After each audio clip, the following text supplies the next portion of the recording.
आज की वीडियो में मिलेगा हुकूमत का कौम को कम चाय पीने का मशवरा, क्रिप्टो कर्दी में आपे क्रिप्टो हुई, मोनालिसा के मुंह पर लगी केक की चपेट और चाइना के एक जू में मिला बब्बर शेर को कटोरा कट। इसके अलावा और भी बहुत कुछ मिलेगा, लेकिन सबसे पहले huge shout out to Binance Pakistan जिन्होंने इस हफ्ते की जो रिवाइंड एपिसोड है उसको स्पॉन्सर किया है। इसके बारे में हम मजीद बात करेंगे वीडियो में आगे चल के। सो चलो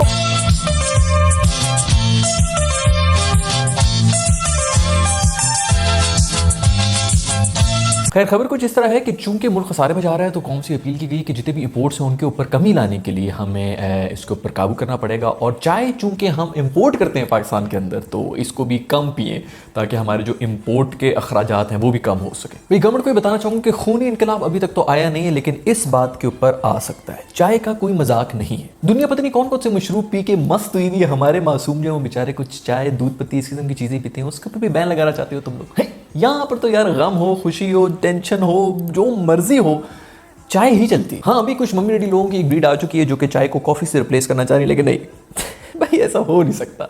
ये जो जितने भी लोग हैं ना जो बाहर बड़ी कॉफ़ी कर रहे होते हैं, घर में ये भी छुप के चाय ही पीते हैं। मुझे तो ये समझ नहीं आ रही कि कोई सोच कैसा सकता है कि हमारी कौम को चाय से रोका जा सकता है। हमारे तो यहाँ पे डॉक्टर जो है वो जब सिरिंज लगाते हैं नसों के अंदर तो पहले चाय निकलती है, और नीचे लोगों ने जो है वो थर्मस रखे हुए होते हैं कि पहले पूरी चाय उसके अंदर चली जाए, उसके बाद कहीं जाके डॉक्टर कहता है कि अब सुई घुसा दे, भाई चाय सारी बाहर निकल गई। वैसे जितने भी चाय के ढाबे वाले जो है वो अपनी खैर बना लें, ये ना हो कि वो पुरस्रार तरीके से अब गायब होना शुरू हो जाए, अगवा होना शुरू हो जाए। एक मैं एक और बात बता दूंगा आपको, सिलिकॉन वैली में इतने बिजनेस आइडियाज डिस्कस नहीं होते जितने हमारे चाय ढाबा के ऊपर होते हैं। तो मुल्क की इकोनॉमी को बहुत बड़ा खतरा वहां से भी है कि अगर वो जो जितनी जीनियस प्लानिंग होती है चाय पीते हुए लौंडों की वो ना हो। तो ये और बात है कि इनमें से कभी भी कोई भी एग्जीक्यूट नहीं हो पाता। ज्यादातर इसी चीज की प्लानिंग हो रही होती है कि ये ढाबे वाला कितना पैसे बना रहा है। वैसे आपस की बात है कि जो इंपोर्ट के नंबर्स हैं उसके अंदर देखा जाए तो पाकिस्तान बाकी दुनिया में नंबर 1 के ऊपर आ रहा है चाय इंपोर्ट करने के लिए। मुझे नहीं पता कि आप लोग कर क्या रहे हो, तुम लोग कर क्या रहे हो भाई, चाय में क्या नहा धो रहे हो? वैसे ये मुझे बात समझ नहीं आती कि सारी कुर्बानियां जो है मासूम आवाम ही देती रहे यार, तुम लोग अभी कोई कुर्बानी दोगे? खुद जो है मेरे ख्याल में तो सबसे ज्यादा चाय जो है वो गवर्नमेंट ऑफिस में पी जाती है, वहां पर तो सिर्फ चाय ही चल रही है। करना ये चाहिए गवर्नमेंट को कि इस वक्त मार्केट के अंदर आधे मुंह वाले जो है वो कप्स इंट्रोड्यूस करा दें, लेकिन इसका भी कोई फायदा नहीं होने क्योंकि हमारी आवाम ने जो है ना ऐसे 2 कप जोड़ के चाय पीना शुरू कर देनी है। खैर भाई, मैं चाय की इंपोर्ट के ऊपर बैन शैन के ऊपर बिल्कुल भी हक में नहीं हूं, क्योंकि ये मासूम वो श्रीलंकन जो है वो पहले उनका दिवालिया हुआ है और वो उनकी जो एक ही एक्सपोर्ट है वो है चाय। वो भी अगर हम बंद कर देंगे यार, उन बेचारों का धंधा तो चलने दो ना यार, उन मासूम को कुछ तो इनकम जाए। भाई, हमारी कौम जो है वो चाय की ज़ॉम्बी बनी हुई है, इनको आप नहीं रोक सकते। बाहर उबलती हुई गर्मी चल रही होती है, पूरा जिस्म आपका ठाटे मार रहा होता है गर्मी के मारे, फिर भी ये लोग जो है ऊपर से गरम गरम चाय पी रहे होते हैं, अंदर से आंतड़ियां कह रही होती हैं कि भाई हम और नहीं बर्दाश्त कर सकते इतनी गर्मी। जब हम अपनी आंतड़ियों की नहीं सुनते तो हम गमड़ी की सुनेंगे? भाई, आजकल हर वक्त जो है वो क्रिप्टो हो रही होती है। कोई बंदा बेशक उसकी कोई ढेले की भी इन्वेस्टमेंट हो या ना हो, लेकिन वो भी एक्सपर्ट बना हुआ है बिटकॉइंस के ऊपर। इसीलिए बहुत ज्यादा कंफ्यूजन मच गई, लोगों को समझ नहीं आ रही कि यार आखिर क्या होती है क्रिप्टो, क्या होता है बिटकॉइन, क्या होता है फलाना इथेरियम और पता नहीं इस किस्म की कौन सी बीमारियों के नाम है ये। आजकल तो वैसी बीमारियां बड़ी नई नई आ गई हैं। खैर, बहुत से लोग इस चीज़ का भी गिला करते हैं कि यार ऐसा कैसे हो सकता है कि इंटरनेट पर बैठे हुए आप लोग जो है वो कोई इंटरनेट की ही करेंसी यूज़ कर रहे होंगे। तो यार मैं आपको ये बता दूँ कि आज से 10 साल पहले जो इंस्टाग्राम और फेसबुक पे और यूट्यूब पे बैठे हुए थे ना लोग, वो भी जब ये कहते थे कि इससे पैसे बन सकते हैं तो लोग उसको भी यकीन नहीं करते थे। आज वही सब कुछ हो रहा है, लोग घर बैठे बैठे जो है वो इन्हीं प्लेटफॉर्म्स के थ्रू पैसे बना रहे हैं। बहुत से फ्रीलांसर्स हैं जो कि प्लेटफॉर्म्स के ऊपर बैठ के कहीं नौकरी नहीं कर रहे, लेकिन पैसे आ रहे हैं उनके पास। तो आज से 10 साल पहले बहुत सी ऐसी चीजें जिनके ऊपर हम यकीन नहीं करते थे, अब वो रियलिटी है। फिर बहुत से लोग ये भी कहते हैं कि क्रिप्टो रियल कैसे है। तो उनसे मेरा ये सवाल है कि आपकी जेब में जो पड़ा हुआ रुपया का नोट है, क्या वो रियल है? क्या पेपर मनी की कोई रियल वैल्यू है? ये कैसे हो सकता है कि आप घर में बैठे हुए और आपके पास अगर 2000 रुपए हैं और वो बैठे बैठे उनकी वैल्यू गिर जाए? आप एक ऐसी गाड़ी जो कि अफोर्ड कर सकते हैं आज की तारीख में, 3 महीने के बाद आप वही पैसे लेके उसी गाड़ी को लेने के लिए जाएंगे तो शोरूम का मालिक है वो आपके मुंह के ऊपर थूक देगा। ये क्यों होता है? ऐसा क्यों होता है? आखिर कौन है जो कि पेपर मनी की वैल्यू कैलकुलेट कर रहा है? क्या आप बैठे बैठे इसी तरह अमीर हो जाएंगे या बैठे बैठे गरीब हो जाएंगे? आज से बहुत अर्सा पहले जब बकरियों में ट्रेडिंग हुआ करती थी ना, तो आप एक दुकानदार के पास जाके कहते थे कि मुझे 1 आटे की बोरी दे दो और बदले में तुम ये बकरी ले लो। तो दुकानदार भी खुश होता था और आप भी खुश होते थे। लेकिन उसके बाद जब किसी बंदे ने आके ये कहा होगा कि यार मुझे ये आटे की बोरी दे दो लेकिन तुम ये करेंसी रखो, ये नोट रखो, तो उसने तो उसके मुंह के ऊपर थूक दिया होगा। उसने भी उस वक्त यही बातें की होंगी जो अब हम क्रिप्टो के बारे में करते हैं कि यार इसकी क्या वैल्यू है, ये कौन सा कागज है, मैं तो इसको कोई नहीं मानता, बता जाओ दफा हो जाए यहाँ से, मुझे बकरी दो। इन शॉर्ट, आज जो हम बातें क्रिप्टो करेंसी के बारे में कर रहे होते हैं, हमसे पहले भी बहुत सी ऐसी जनरेशन गुजरी हैं जो यही बातें किसी और चीज के बारे में कर रहे होते थे, पेपर मनी के बारे में कर रहे होते थे, उससे पहले शायद गोल्ड के बारे में, फिर सिल्वर, पता नहीं क्या कुछ। पॉइंट ये है कि कुछ भी रियल नहीं है। अगर आपको लग रहा है कि आप लोगों के बैंक के अंदर बैठा हुआ पेपर मनी रियल है तो आप बहुत बड़े धोखे में। मुझे पता है कि ये सब कुछ बहुत ही कंफ्यूजिंग है, इसीलिए आप ज्वाइन कर सकते हैं बाइनेंस एकेडमी, जहां पर आपको मुख्तलिफ किस्म के आर्टिकल्स और डिफरेंट जो ट्रेंड्स हैं वो देखने को मिलेंगे। इसकी वजह से आपको पता चल जाएगा कि आखिरकार ये क्रिप्टो करेंसी का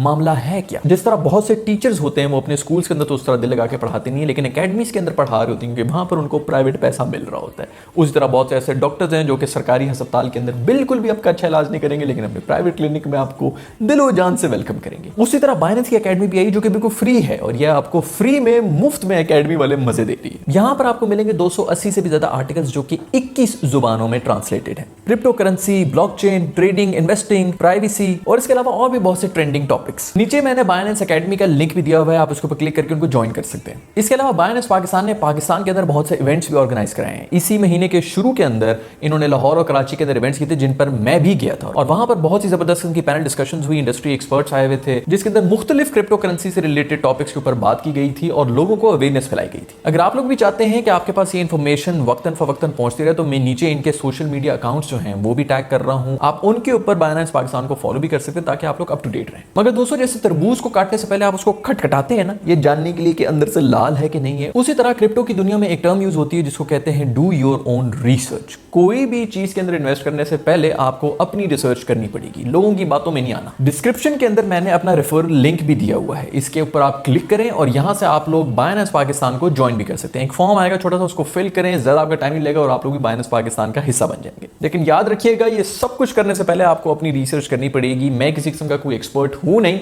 और मैं चाहूंगा भी नहीं कि आप लोगों की हार्ड अर्न्ड मनी जो है वो कहीं पर वेस्ट हो। दूसरी खबर यह है कि एक बंदा जो है वो बुड्ढी का रूप धारण करके मोनालिसा के ऊपर हमलावर हो गया। उसके ऊपर उसने जाके केक मल दिया, यानी मोनालिसा की पेंटिंग के ऊपर जाके केक मल दिया। ये तो अच्छी बात है कि किसी ने बहुत अकलमंदी करके पेंटिंग के ऊपर एक ग्लास का फ्रेम लगाया हुआ था। पता नहीं ये बेवकूफ़ आदमी क्या समझने की कोशिश कर रहा था। लेकिन ये भी बहुत से लोग कहते हैं कि ये जो पेंटिंग लगी हुई है ये भी असली पेंटिंग नहीं है, असली पेंटिंग कहीं नीचे दफन हुई है, ये उसकी कोई डिजिटल कॉपी है। यार मुझे नहीं समझ आती है।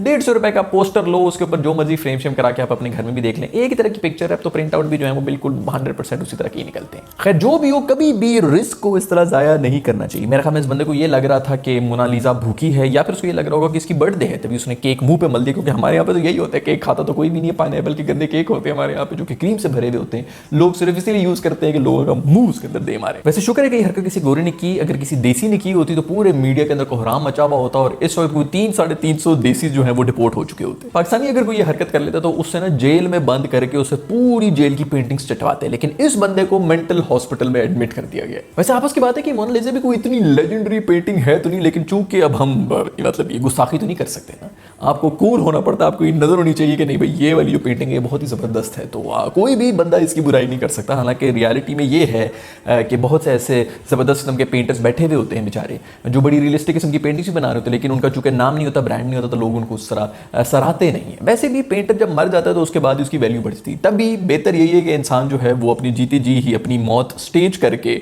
अपनी वैल्यू जो है एसेट्स की वो बढ़वा दे। खैर जहां तक बात है खूबसूरती मोनालिसा की, तो यार वो भी मुझे समझ नहीं आती, क्योंकि इन खातून की तो भवें भी नहीं बनाई गई है। खैर मुझे तो ये समझ नहीं आती कि ये बंदा आखिरकार केक लेकर म्यूजियम के अंदर गया किस तरह। खैर बहुत से लोगों का ये भी सवाल होगा कि यार ये हरकत इसने की क्यों है, तो ये हरकत उसने इसलिए की है बकौल उनके कि वो ग्लोबल वार्मिंग की अवेयरनेस बढ़ाना चाहते, वो दुनिया को बताना चाह रहे थे कि ग्लोबल वार्मिंग के बारे में कुछ करो। यार पूरी दुनिया को पता चल गया है कि ग्लोबल वार्मिंग एक कंसर्न है। बॉटम लाइन ये है और सच्चाई ये है कि किसी को कोई फर्क ही नहीं पड़ रहा है। तो यार बस छोड़ो, सबको पता है। वैसे भी ये फर्स्ट वर्ल्ड की प्रॉब्लम्स हैं यार, ये आप तक ही रहे। यहाँ पर भूखा जो है बेचारा बैठा हुआ है बंदा, उसको जाके कह रहा है कि यार अंटार्कटिका में वो जो पांडा है वो डूब के मर रहा है क्योंकि आइसबर्ग जो है पिघल गए, तो उसने अपने मुंह के ऊपर चप्पल मार देनी।